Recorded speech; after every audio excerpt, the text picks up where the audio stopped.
Hello साथीहरु, good morning, नमस्ते, welcome to my blog.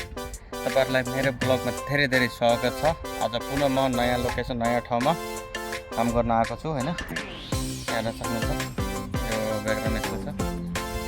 जस यो रिहाइसी बस्ती रहेको छ, धेरै घरहरू मात्रै छ यहाँ चाहिँ।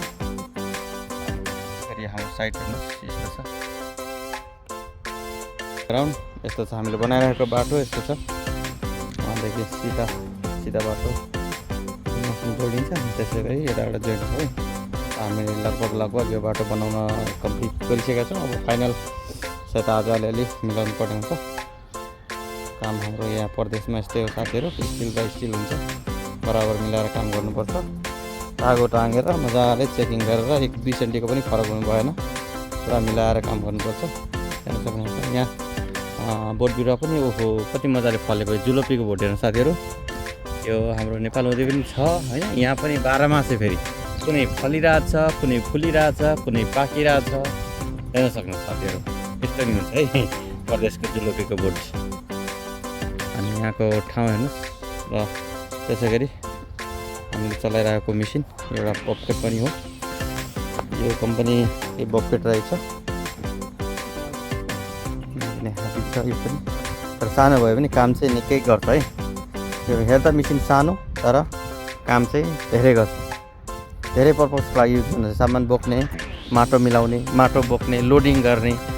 अब यसमा क्याबिन हो प्राय, अब नयाँ मोडलमा क्याबिन छ, पुरानोमा क्याबिन छैन। तर क्याबिन नभए नि अपरेटरलाई अलिकति सुविधा चाहिँ अलिक कमै हुन्छ, किनभने धुलो धुवा अलिकति आउँदो रहेछ यसमा।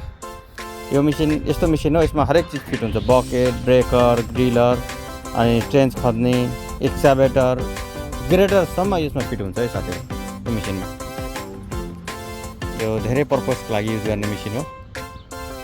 अनि त्यसै गरी मैले चलाइरहेको मेसिन यता कमात्सुको रहेछ, ग्रेडर मोडल रहेको छ GD 705।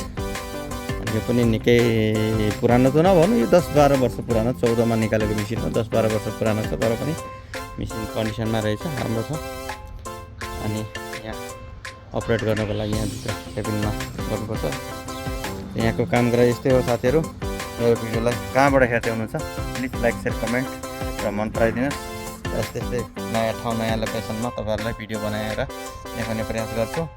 अनि कमी कमजोरी के कस्तो छ मैले बनाइरहेको भिडियोमा प्लिज कमेन्ट गर्नुहोस् र त्यसै गरी सेयर पनि गरिदिनुहोस्, ताकि अझै राम्रो ठाउँ लोकेसनमा भिडियो बनाउन पाऊँ है साथीहरू। यति भन्दै आजको ब्लगबाट बिदा हुन चाहन्छु। हस् त, thank you, bye bye, see you in the next blog, bye by.